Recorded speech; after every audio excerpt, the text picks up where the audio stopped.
Support for KQED Live comes from Berkeley Rep, the San Francisco Symphony, and SF MoMA. The disproportionate impact of more than half of Black business owners. And disproportionate. Somehow we always find a way to rise. To the blueprint builders, to the backbones of every block, for the curators of the culture, and for generations to follow. You might fall, but never fail. Keep rising, keep rising, keep rising. Apply for business, marketing, and tech makeovers on us.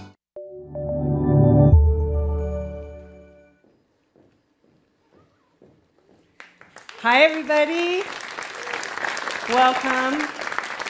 Welcome to this special edition of KQED's Political Breakdown with Speaker Emerita Nancy Pelosi. Woo! My name is Holly Kernan. I'm KQED's Chief Content Officer, and this event is presented by KQED Live, which is our multi-platform live events program dedicated to bringing journalism to life on stage like tonight, amplifying local culture, and building community. You can learn about all of our events, and we have a lot of them, at kqed.org/live. And we're coming to you from this space, which is called the Commons. It's at our headquarters, our new renovated headquarters here in the Mission. And before we begin, I want to thank our sponsors that make KQED Live possible: Berkeley Rep, Comcast Business, SF MoMA, and the San Francisco Symphony. We're so grateful for their commitment to supporting all of the work that we do for you in our community.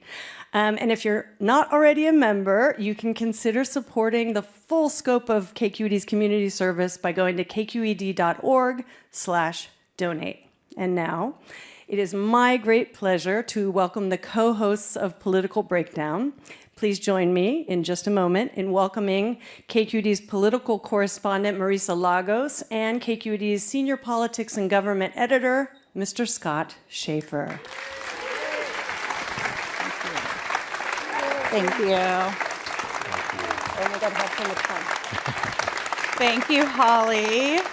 Hello, everyone. Welcome to this special live edition of Political Breakdown. I'm Marisa Lagos. And I'm Scott Shafer.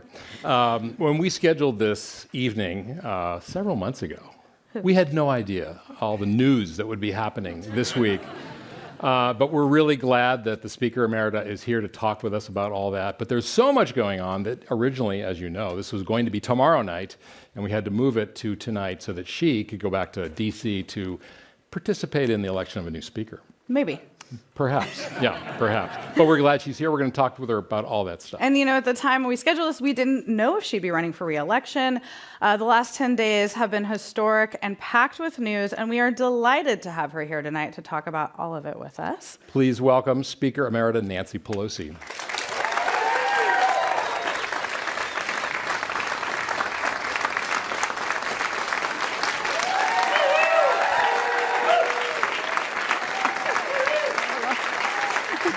So you're going to sit right here.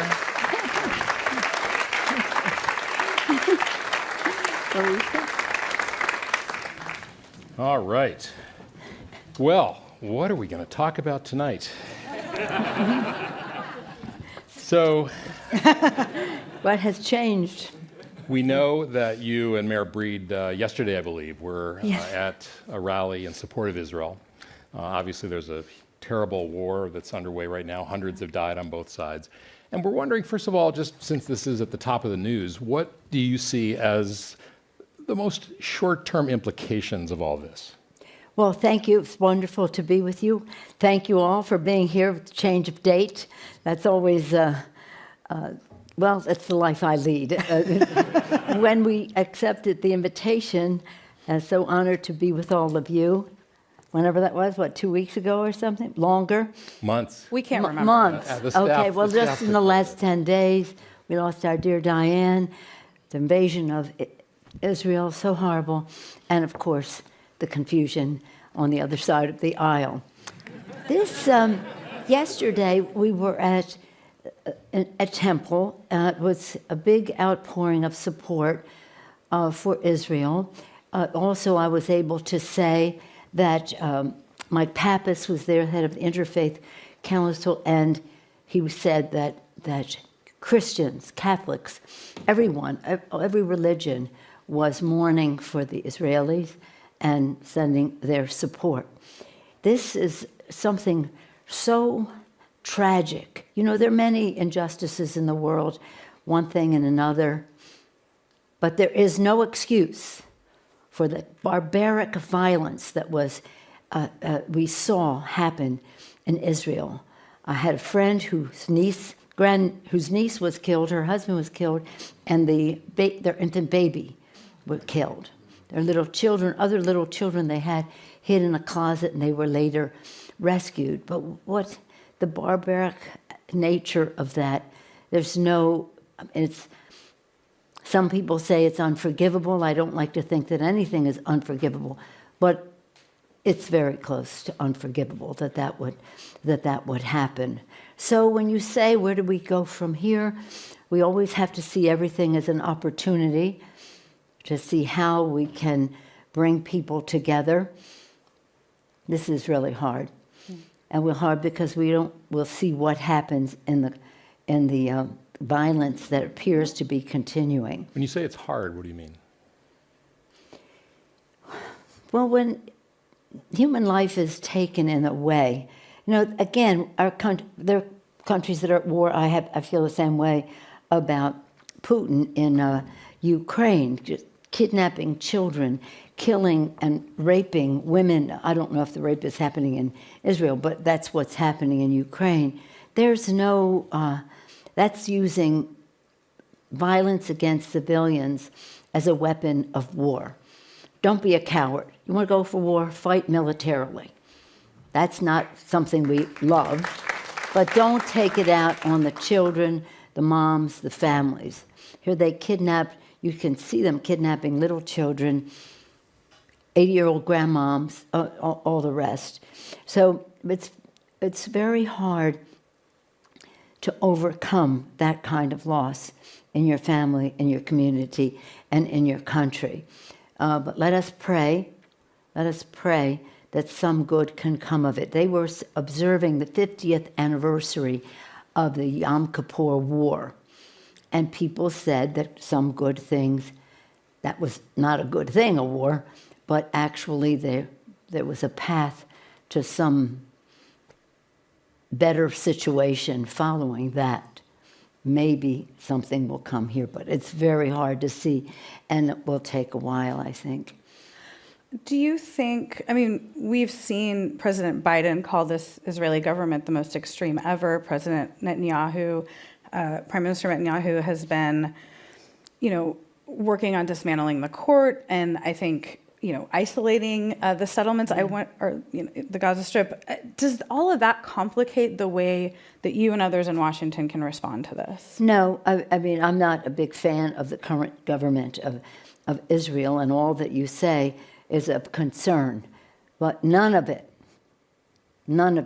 makes any difference when a military force comes in and starts killing civilians and kidnapping and the rest. So I don't see any relationship between the two. Do you think that we're hearing tonight that there may be a move to link Ukraine aid and Israeli aid in Congress? What do you think about that?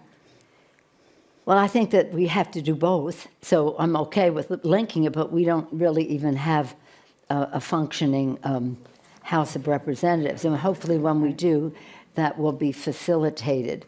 But there's strong support for Ukraine aid in the Congress of the United States. Bipartisan House and Senate, there's strong support for assistance to Israel. One of the issues that we're all facing is the fate of Americans in Israel. Some are visitors, some are Israeli American, they have dual citizenship, all of them of concern to us, not any more than any other Israeli, but nonetheless, that's our responsibility. Well, let's shift to what's happening in Washington or not happening. I know, as we said, you're going back tomorrow. There's one way or the other, there will eventually be a speaker. Yes. How are you and your caucus thinking about that vote? Well, just so you know, I mean, I think it's important to note because the things people say, I think, no, that's not how it works. You have an election, somebody wins. The party that wins selects, nominates, and chooses the Speaker of the House. So when I see on TV they say the Democrats and 8 Republicans took down the Speaker. No, the Republicans took down their Speaker. All the times I was elected leader or Speaker for 20 years, I never had one Republican vote, nor would it have been appropriate. It's up to the party to elect its leaders, whether it's the Speaker or the leader. It's up to the party. So I would be the last person to ask about what's going on in the Republican caucus, or second last, but right up there, right up there. And I just hope and pray that they can come to their own unity. But it's very difficult because people say, well, why didn't you all vote for them and this or that? And we said, well, that isn't our role. It's up to them to select, as I said. Now, we have our major differences. For example, right now we're having a fight with them about they want to cut 30% from the food for women, infant children, for food out of the mouths of babies. They want 80%, 70 to 80% for low-income heating assistance for mostly poor seniors in our country. The list goes on and on about the things that they want to cut. They have Social Security, Medicare, Medicaid, all of it on the table. Why? Because they're concerned about the budget. They're concerned about feeding babies, but they weren't concerned when they gave a $2 trillion tax cut to the richest people in America. And it was with interest to the national debt, $2 trillion. 83% of it went to the top 1%, not creating any vitality in but they didn't worry about the national debt or the budget then. But in terms of they the are Speaker, worried about it if you're feeding poor children. But in terms, go. I mean, what I'm hearing you say is that this is not Democrats' responsibility. No. And it seems from what we've heard that former Speaker McCarthy didn't offer Democrats anything, didn't come to the table to talk to try to save his speakership. So, I mean, what do you want to see done, and what does it matter? Like, what can the Congress not do in this moment because there's no leadership? Well, we want them to have a speakership because the only thing the acting speaker can do is have a speaker's election. Nothing else. Didn't he take away your office, though? Didn't he also take away your office? I don't care about that. What I care about is taking food out of the mouths of babies. I had a ceremonial office where I had visitors, heads of state, heads of parliaments, and all the rest come through. If I don't have to do that, I could spend more time on politics. But nonetheless, we won't go into that. That's the most important thing we can do is win the next election. Absolutely, positively. But yeah, that housekeeping stuff, that's nothing. But what is something is that they have to be able to come together. And I hope that they will come together, elect their speaker, so that we can have the debate, and that the American people can see the difference and try to find our common ground if that's possible. But we have our major differences. Yep. There's just no question about that. Two things we do agree on. One is the assistance to Israel in this terrible situation, and we've had bipartisan, bicameral, House and Senate, Democrat and Republican support for Israel all the time, and then, of course, for the Ukraine as well. These are urgent matters. We need a speaker so that we can get that done. I can understand, you don't want to wade into the Republican politics, but you have worked with, a number of Republicans, right, as Speaker. Newt Gingrich, John Boehner, who cried at the opening, the unveiling of your portrait. Ryan. He cried for a lot of reasons. But so I guess what I'm getting at is there seem to be two, maybe three, if you include McCarthy, because he's left the door open to coming back, but Steve Scalise and Jim Jordan, founder of the Freedom Caucus. You must do you see a difference between them or McCarthy, the three of them. Yeah, especially given Jordan's sort of involvement in pushing the big lie about the 2020 election and filing lawsuits to undermine it. Yeah. 6th, yeah. Well, here's the thing. I've been there a long time, and I have worked with Republicans. And quite frankly, coming from San Francisco, I mean, it's of all the titles, Speaker, Leader, Whip, and all that, nothing is more exciting than to walk on the floor and say, I speak for the people of San Francisco. That's really exciting. And so we have our priorities, and we're the city of St. Francis, and we have our values and the rest. So when you go on the floor, you welcome the vitality of differences of opinion and debate, and hopefully you can find your common ground. And that had always been the case. I've admired so many of the Republicans that I have worked with in an earlier day, whether it was for the environment, whether it was for human rights, so many issues where we work together. And I'm an appropriator, and on appropriations, it's very as bipartisan as it could get, and same thing on intelligence, my other committee, a very bipartisan up until a certain point. When Newt Gingrich came along, that was a different day. He would give them things to put in their phone, in their car when they'd go home, saying, call them traitors, call them treasonous. That was the crossing the threshold. As bad as he was, these guys just put him in the shade because it really is a different breed of cat. So the idea that you would go in, I always say to my own constituents, we don't have 218 San Franciscos. We're trying, but we don't have 218. Even when we have 218 Democrats, there's differences of opinion. And again, our founders, they did this beautiful thing with the democracy. Fortunately, they made our founding document, the Constitution, amendable so that we could correct some of the compromises that they had to make. But it was about a democracy where you had the differences of opinion, and you debated, and you didn't resent a difference of opinion. You welcomed it, hoped to win the debate, at least get a high split on your side for whatever solution there would be there. But nonetheless, win some, lose some, but always respect the people who sent each person there from their own districts, as I want them to respect my constituents. But this is very different now. No. Right. So if you're looking at a choice between a Representative Scalise and a Representative Jordan, from a Democratic perspective, does it matter which one is in charge of the House? That's up to the Republicans. But does it matter to you? It does up to the Republicans. No, All right. it's up to the Republicans. All right, let me ask you a political question. If I told you who I preferred, it wouldn't help that person. Do you, if I told you what I thought of Jim Jordan, that would be awful too. I mean. do you have an unnamed preference? Do you have an unnamed preference? Hakeem Jeffries. All right.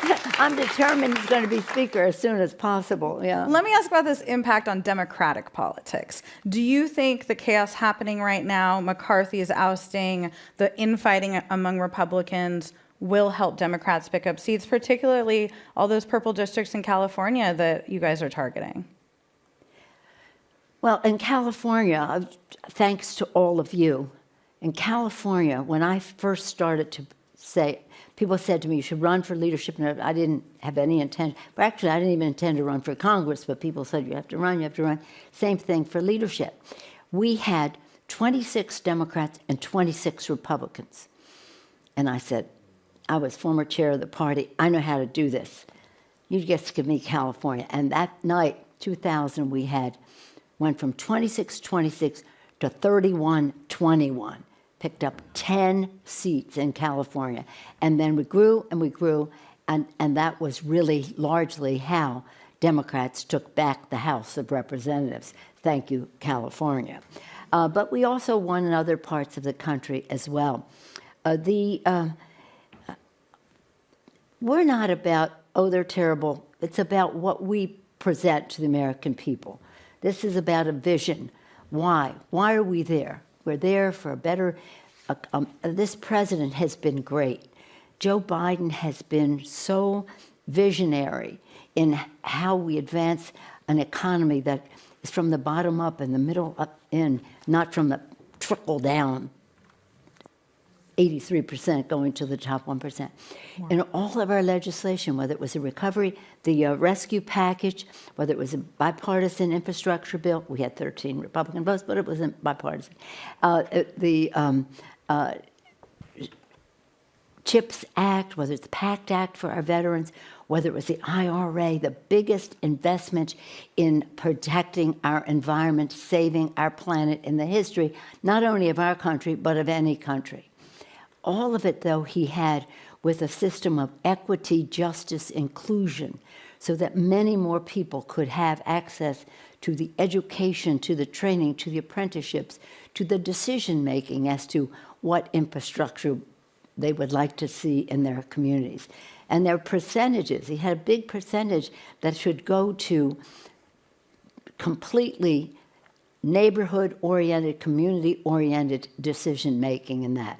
So this is about a vision of inclusion for our country. It's about knowledge of the issues that he has. He's been there even longer than I have, much longer than I have. He's been there, he knows the issues. He's strategic, he's a legislator, a senator, a vice president, a president of the United States. A vision, knowledge, judgment, strategic thinker. But that's all up here, and in his heart, the most empathetic president you could find. He knows and he cares. And that's what we have to get across, because it makes a difference to our democracy. So does middle that class is the backbone of our democracy. I believe the middle class has a union label on it, and our democratic priorities make it stronger. But nonetheless, this president and our Democratic Congress have a lot to be proud of about. We had a vision, we had a plan. Vision without a plan, a fantasy. Vision with a plan, a victory. You described the president more or less as a mensch. You described the former speaker with a different M word, moron. And we heard it. We heard it. No, we I heard didn't it. say it was a moron. I said what he said was moronic. That was different. So, where do you, as somebody who have been called the most effective speaker in modern times, you yourself have called yourself a master legislator. Yeah. Where do you think? I have. Where do you think the former speaker fell short? Which one are we talking about? McCarthy. The latest Oh, one. the McCarthy. leading one. Well, I think that, as I said at the time, it was becoming the incredibly shrinking speakership. The speakership has awesome responsibility and therefore power. But you have to be able to use it in a way that builds consensus so that you have sustainability for what you do. But in order to win the speakership, he gave away many of his, shall we say, avenues to success, including saying that one person could vacate the chair. And that was most unfortunate because, well, maybe there were 8, maybe we said just make it more, or make it the majority leader or the majority whip or somebody who brings more heft to it. That's just process. The other hand, there was a thought that on our side of the aisle, he didn't keep his word in terms of the president agreeing with the president on the debt ceiling. We're going to proceed in this way. We're going to build our appropriations bills around this amount, and then he walked away from it. He said, what's his name was responsible for January 6th, and then he kissed his ring. That kind of stuff, how can you rely on somebody? Because your word is the most important thing that you have in all of that. And situations change, but then you have to acknowledge that. And I think that, I say this carefully, but I think that people didn't trust his word. I want to switch gears. We recently lost Senator Diane Feinstein, a good friend of yours, a just huge political force in California and the nation. And you gave very personal remarks at her memorial service that we were at. I wanted to just ask what you would sort of offer to people who didn't know her personally, like as you did. What might they be surprised about? You described her as very gentle, which I think was not the public persona that she had to sort of put forward. Well, Senator Feinstein was iconic. She really was this figure that emerged in a terrible, tragic situation, and she came forth dignity and grace and strength and comfort to a city that was reeling from the loss of our mayor and our supervisor, assassinated by another recently retired supervisor. So starting with that, but then just her service as a United States Senator for all these years, 30 years, with great knowledge. Again, she studied a lot. Now, she would say, I'm going to leave you now because I'm going to go read all the bills for tomorrow. I said, okay. And she did. She and I were not, shall we say, in the same place on the political spectrum. And that's why I said she was gentle. As I said that day, she said to me, I don't know why you always have to be the one going out there making the charge. Let other people do that from time to time. When they do, I will not make the charge. But anyway. But she was, again, we had our political, it wasn't really political difference, just where you are on the spectrum. And that's a thing to be respected. But my daughter, Nancy, has loved her since she was a little girl. Since Nancy was a little girl, our kids would always say, if not Mommy and Diane ran against each other, Nancy would probably be for Diane. We were neighbors and friends and all the rest of that. But she was a gentle person. She was kind. She was strong. She was smart. She was brilliant. She was iconic. She was something very, very special. We were all privileged to know her. And with all of that, she had a softness about her that was so lovable. And I miss her. You were, we have a picture here of you, had a picture, there we go, of you and your husband, Paul, Catherine Feinstein, and Nancy Corinne, and also the senator's granddaughter there, Eileen. Otherwise known as Noodle. Noodle, yeah. Which we've just learned you've outed her. Yeah. But Diane called her Noodle all those years. She gave it was interesting, Marisa mentioned you gave personal remarks, but Eileen also just rounded out her image. She was of perfect. Her, talking about her playing hide and go seek and all those things that you never think of Diane Feinstein as doing. That's right. Yeah. Saying that Diane said when she went to see her, when she was born, she said, she looks just like me. You should name her Diane. What were you thinking that morning? I mean, obviously you came back with Catherine on a military plane with the senator's body. Had a lot of time to think about it, and yet when I saw you walking into City Hall, you were obviously very emotionally wrought. And people said to me, well, she was 90, so, this happens when you're 90. And I said, I don't know why, she was so great the last week. She was full of ideas. She wanted to do this, she wanted to do that, and then she left us. So it took me, it was hard for all of us who loved her so much but now she is resting in peace, and God willing. But on the plane, Catherine and I we were telling stories and all the rest, and I was telling one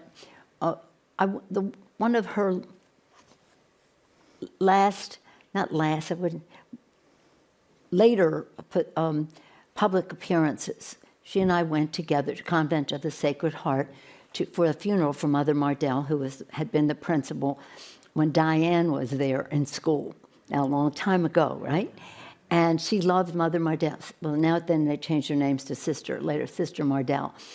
And Diane just went up there and took command and told what it meant to her as a Jewish girl going to this Catholic school and how she learned so much there, and especially about people respecting other people's views. And we think that was a good foundation for her to respect the beautiful diversity of San Francisco. There are all kinds of other stories about her, but we were blessed to have her. Again, we were a different place politically. So it wasn't like going, it was, but it was personal, and as well as political much of the time, but always about San Francisco and California. Well, this photo we have, I think, is really a testament to the glass ceiling she broke. You look at who spoke at her memorial service, and Majority Leader Schumer is the only man up there. Yeah. Surrounded by very powerful women. That was Catherine. Catherine wanted it that way because she thought her mother would want it that way. I wonder, as you know, there's been a lot of very public criticism of the senator in her last years, asking why she stayed in office. Clearly, she was 90, her health had declined. I wonder what it was like for you, seeing her decline, but also hearing that conversation. I know you've been a very fierce defender of her. Yes, I am. We had a Democratic Party luncheon called the Ultimate Women's Power Lunch on Monday of last week. As soon as we had the word on Friday that Diane had left us, we were about to cancel it, and everybody said, no, we need to come together and be a comfort to each other. So we showed a film of Diane at her last victory night. So that would be 5 years ago. She was fabulous. She was beautiful. She was funny. She was articulate. She was great. And then, as time went by, she was sick and one thing and another. But she always was there to vote on 140 some Biden judges, including the first African-American woman on the Supreme Court of the United States. She always looked out for California. And again, she got older in the couple of those years, but she left on her own terms. She lived that way, and she went on that way. And I was not going to have her leadership and her contribution diminished in any way, because she had shingles and it took its toll on the rest. But I'm going to tell you something. Don't tell anybody I told you. There are a lot of guys walking around the Capitol worse.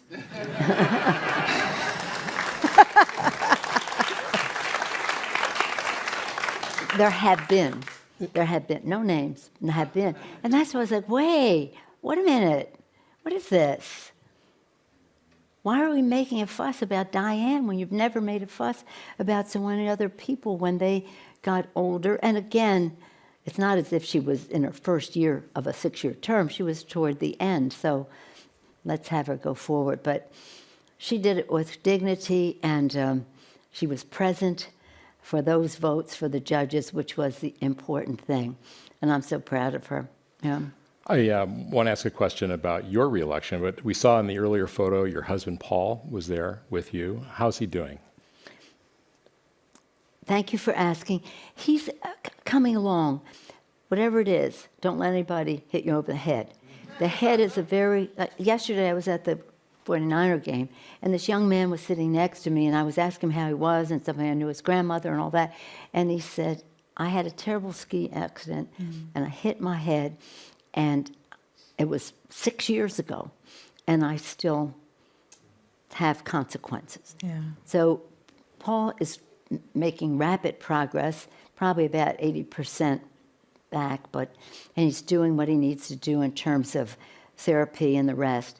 But it'll take a few more months, and hopefully by Christmas or New Year, he'll be okay. Thank you, though, for asking. Yeah. Everybody asks about him all over the world. We get so many prayers and so many thoughts and goodwill for him. And you know what? It's so funny because he's not even political.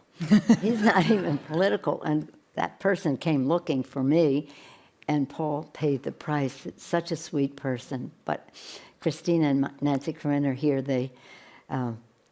We take great pride in him and take good care of him.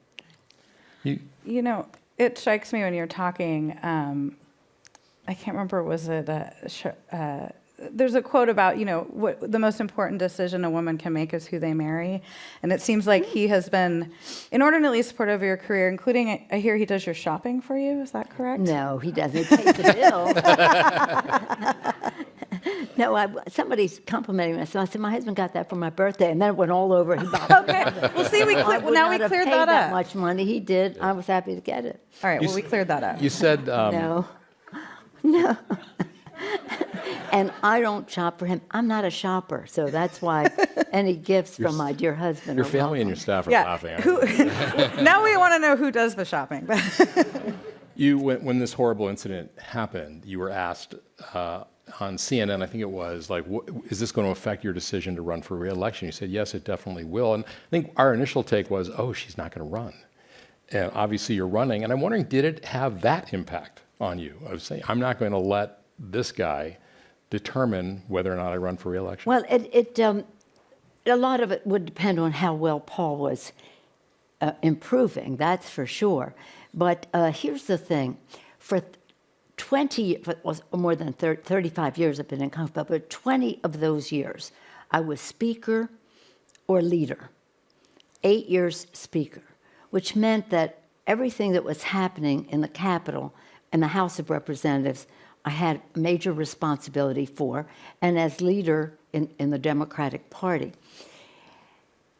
When that was coming to an end, the city of San Francisco had given me so much latitude to do that, to take that responsibility, not to the neglect of my city, but nonetheless an additional responsibility.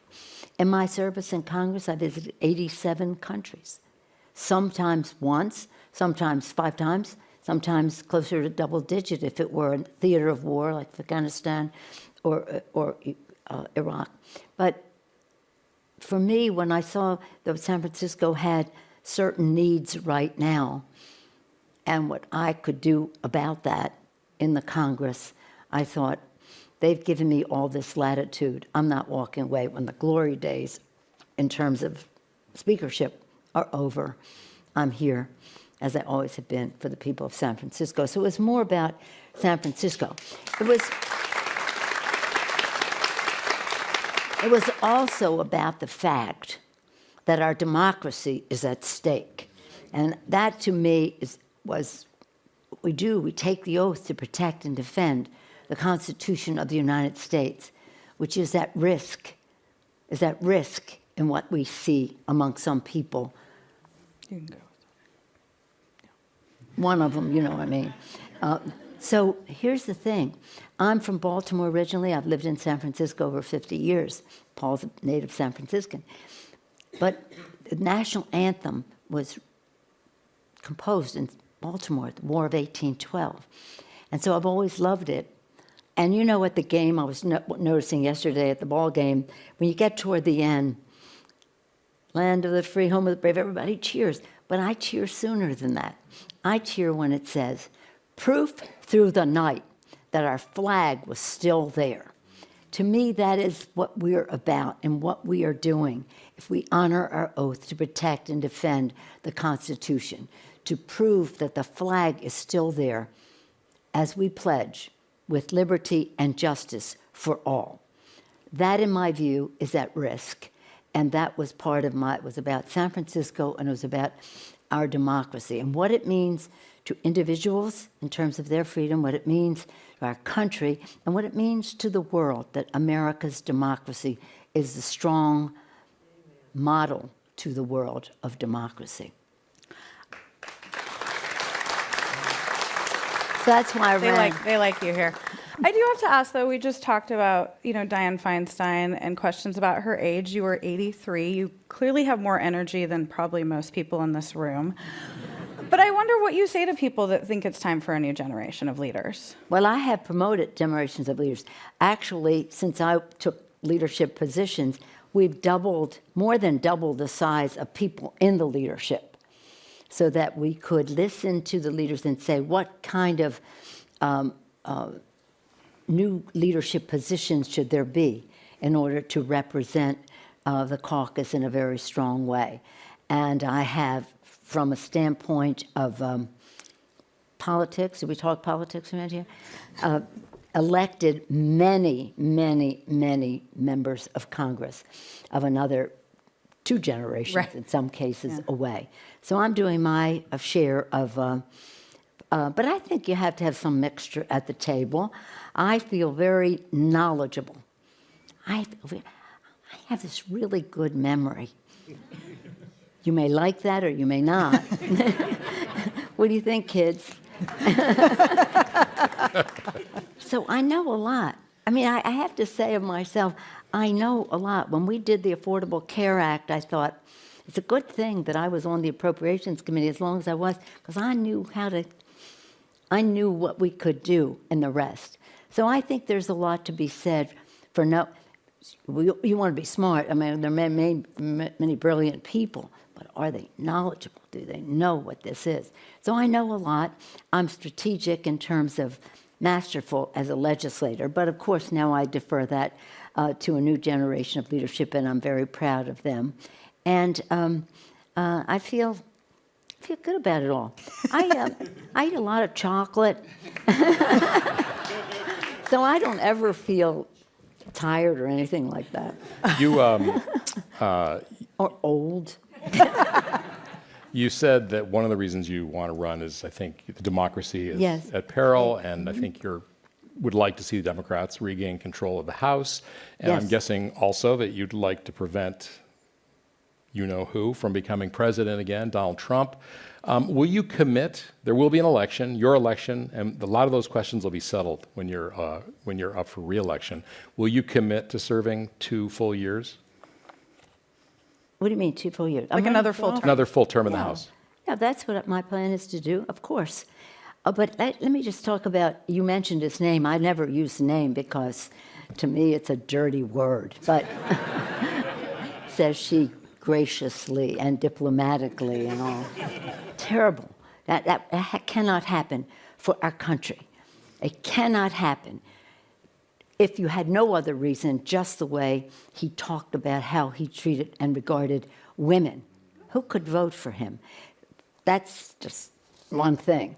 But in addition to that, complete disregard for doing the right thing for the American people, a complete violation of the Constitution, everything.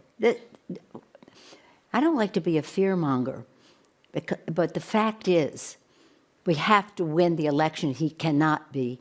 I wish I could erase him from having ever been president. As a housewife, I was ready to go down there and scour the whole place, but I think somebody else did that instead. In any event, no, this is something urgent for our country.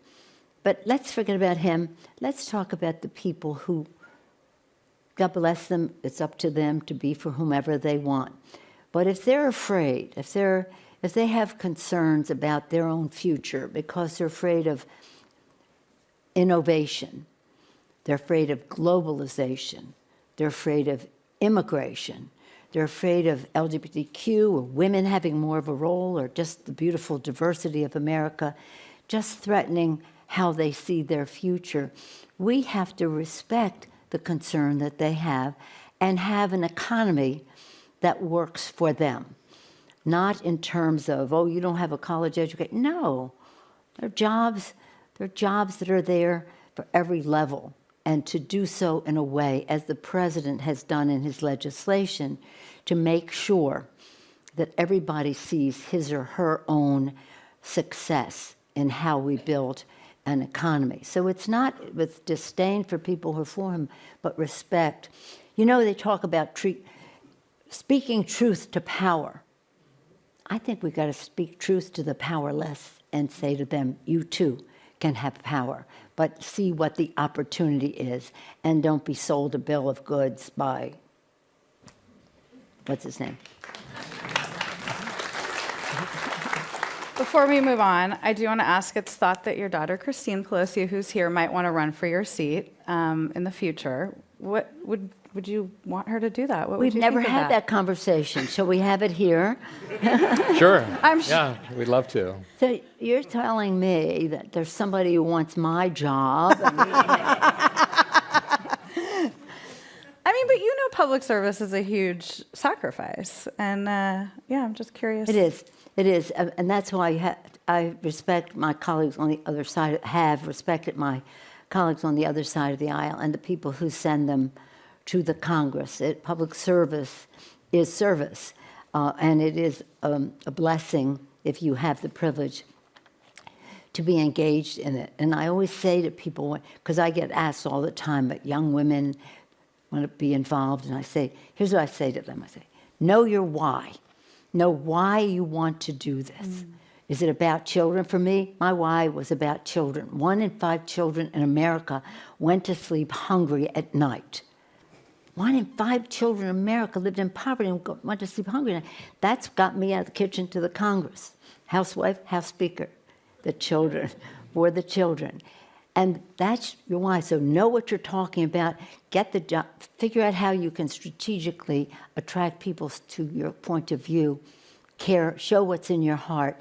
And I say that to young people and say, know how important your participation is. In the history of the world, there's never been anyone like you.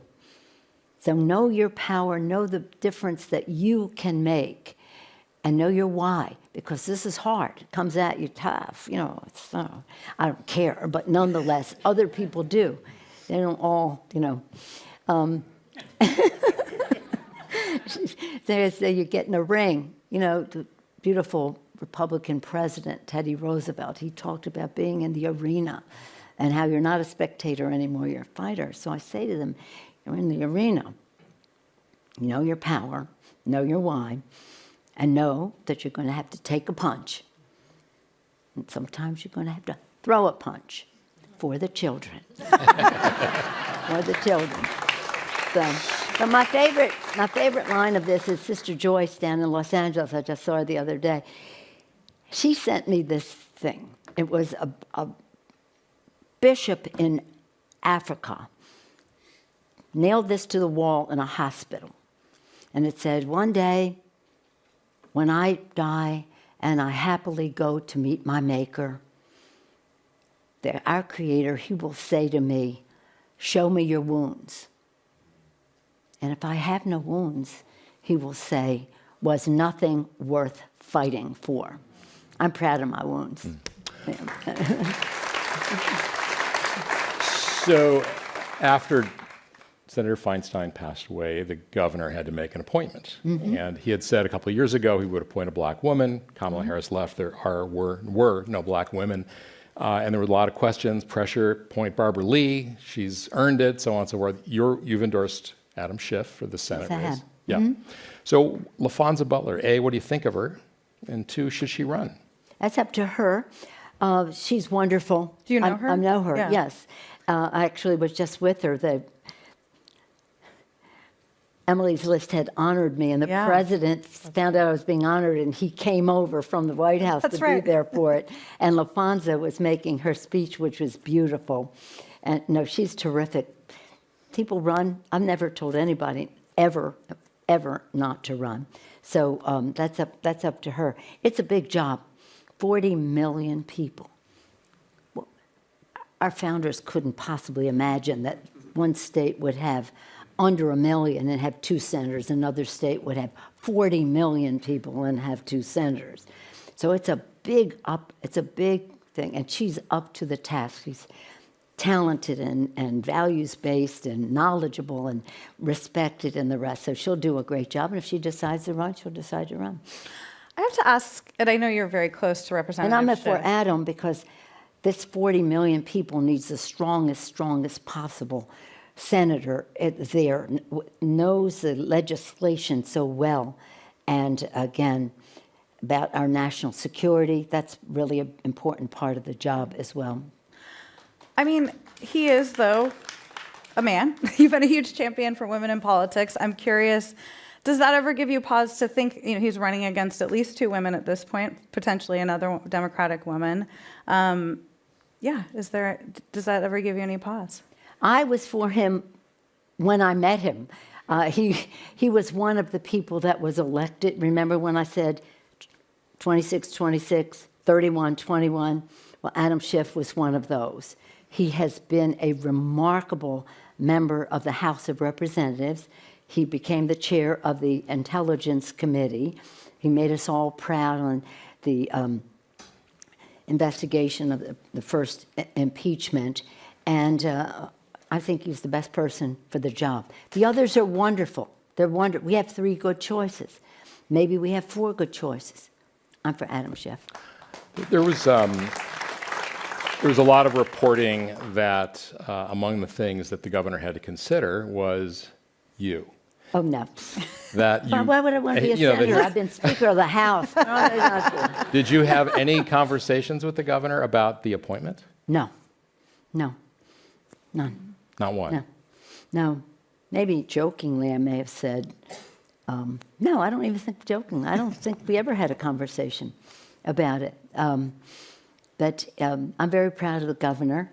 We're very proud that he was mayor of San Francisco. He is knowledgeable, articulate, and out there in the fray to fight for our democracy as we go into this in this campaign. So, no, I never did have a conversation with him. I was up to him. He had a lot of appointments. He appointed a senator, Alex Padilla, wonderful, an attorney general. Then, Jerry Brown did the first appointment of Javier Becerra, and then he did Bonta, and then he did the Secretary of State, and then another senator. That's a lot of appointments for one person, for a governor. But and 3 Supreme Court he handled justices. it with excellent people all throughout.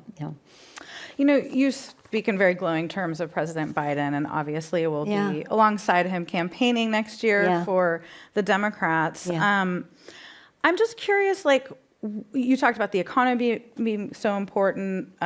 We hear a lot these days about immigration on the border. What do you think success looks like on some of these issues in terms of communicating some of the wins you laid out to the electorate? Because it doesn't seem by the poll numbers that people are feeling some of those that good news, and there's a lot of fear about what's happening on the southern border. Well, the border, we have a responsibility to secure our border. There's no question about that. And we want to do so in a way that honors our values. I've worked with the evangelicals, for example. And when what's-his-name tried to do a ban on Muslims and the rest, we had a big come together, and they said the U.S. refugee resettlement program is the crown jewel of American humanitarianism. That's the evangelicals. So we have to honor our values as we protect our border. But let me just say this. I'm not a big believer in the polls.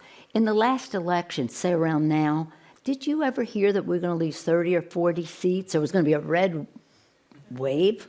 This red wave was coming, and I said, you know what? That just ain't the case.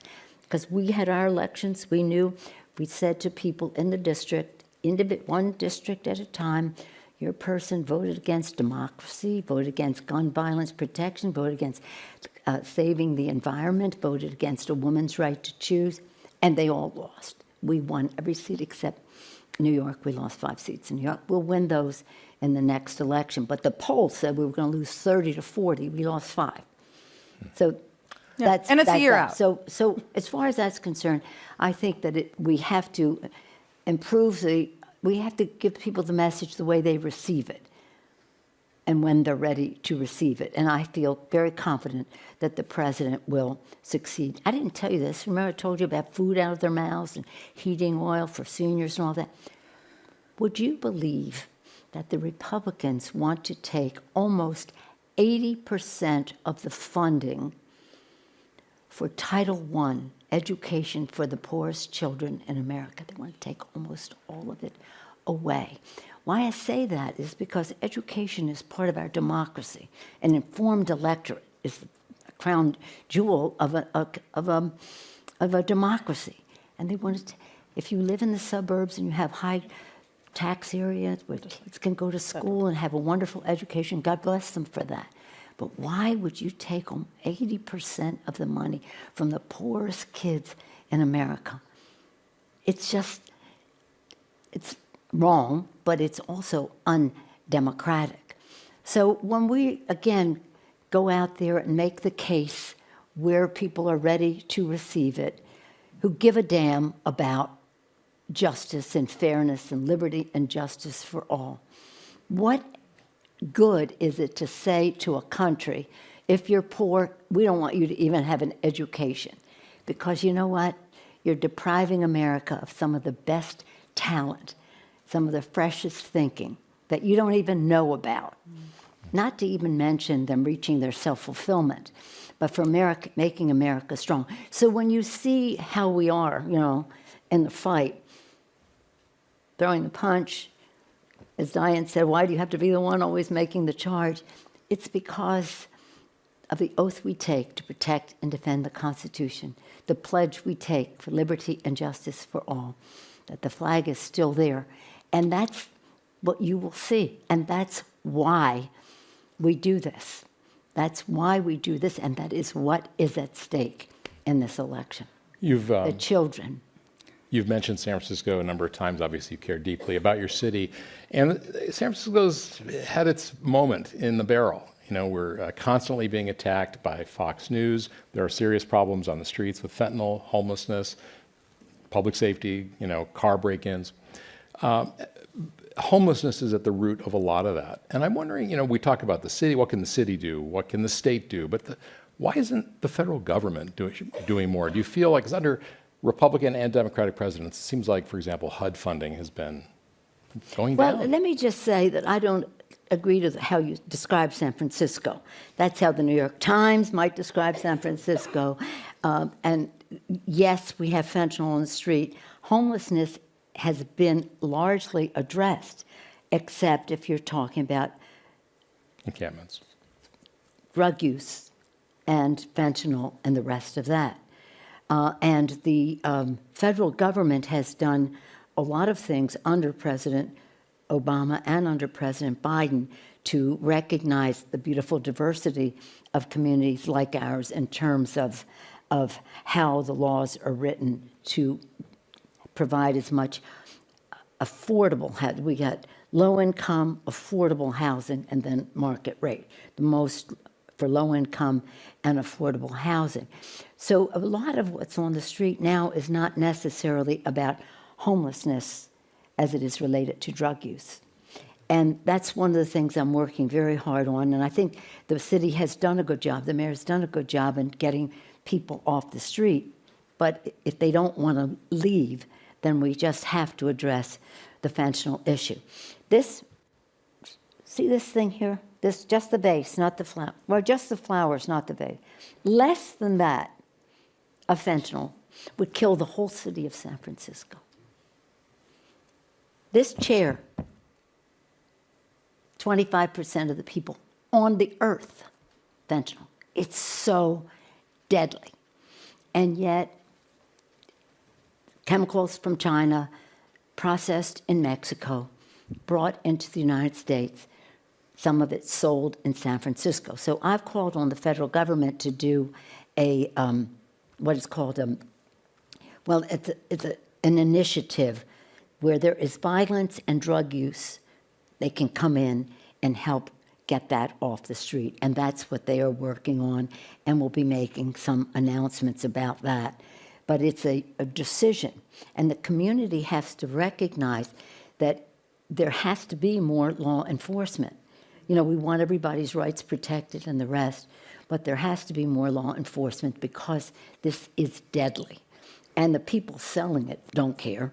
I don't know why they want to kill their customers, but they, for the moment, there's a slogan, I'm here now, I'm not here later, the money's here now, and they take it. But San Francisco is great. It looks fabulous. If you go around the city, there are places, in fact, near our office in the federal building, that need to be addressed. I've had my own car broken in more than one time, not since Speaker, but before, and it is it's something that is happening all over the country. So the New York Times like to say, San Francisco, get your car broken, and there are people on the street. Yeah, unfortunately, that is so. But we're working on it, and it happens in other cities. Our crime rate is lower than many other cities. But it doesn't mean that we therefore are comfortable about how it is. It is a decision that we're making to get that off the street. And it is, again, it's deadly. And so we're looking out for those people. And sometimes there's just drug use associated with homelessness that is hard to convince people to get off the street. But if there's drug use and homelessness, we'll have to come up with a. But San Francisco is so great, and we're resilient. We're resilient. We are a great place. We have great values. The Song of St. Francis, our anthem, "Make me an instrument of thy peace." Such greatness, beautiful diversity of people, of opinion, of religion, of politics, just different from each other, but respectful of everyone. So I couldn't be prouder than to speak for the people of San Francisco on the floor of the House. We are short on time, but we did learn last month that you are a deadhead. Oh, yeah. That's quite a pivot. And I know, but we had to get this question in. So what's your usual concert attire? We usually see you dressed for the House of Representatives and events like this. And what's your favorite song? Well, here's the thing. I love the Grateful Dead, and they had this article that I love the Grateful Dead, which I do and have for years, and they've done a lot of political things for us and this or that. And this last concert. Final, The final. final of the Grateful Dead was there, and then I went to say hi to them during intermission, and they said, no, you have to stay on stage for it. So they were there, and I was right here. It was fabulous. It was great. And then they gave me something, vote. Now, you go out there and hold this sign that says vote. I said, no, I'm not going out there and have that sign that says vote. We want people to vote. We don't want them to take it out on a politician who shows up at a rock and roll concert. I love them. I love U2. U2, they just did a beautiful thing about Israel. I love so many. The one that I regret that I never saw, I've seen almost everybody. The one that I never saw was Queen. Now, but I've seen Bohemian Rhapsody 15 times. I just fast forward to the music. Not always, but mostly. And again, you two, they're just wonderful. That's a multi-generational thing in our family. My grandchildren, my children, and I. Usually I don't mess with their music, but that one I do. Do you wear the heels for the concert? Are you in heels at the concert? I think I had boots. It was a little chilly that night. I don't even remember what I had. I have to ask because you're famous for the heels, you know. Yeah, usually I do. But I don't remember what I had that night because it was cold. In fact, I said to Bobby Weir, you've got to put on Bob Weir. Socks. Bobby Weir. Yeah. I said, you've Check got it. to put on socks. It's cold. He said, no, I'm not putting on socks. How do you know them so well? Oh, when I became whip, which was the big moment, in other words, who became whip was going to the, and they came and did a show for me in Washington, D.C. It was quite remarkable. Nobody ever saw anything like that. All right, well, Speaker Emerita Nancy Pelosi, thank you so much. Thank you. That's a wrap for tonight's edition of Political Breakdown from KQED Public Radio. We want to say thanks to our KQED Live crew, including Executive Director Ryan Davis and producer Lance Gardner. Our radio engineer is Jim Bennett, and I'm Marisa Lagos. Thanks for coming tonight. And I'm Scott And Shafer. let's Thanks thank so much. Scott and Marisa for their wonderful questioning and orchestrating all of this tonight. Thank you, Speaker. And thank all of you. Thank you so much. Thank you. Thank you so much. Do you have a favorite dead song?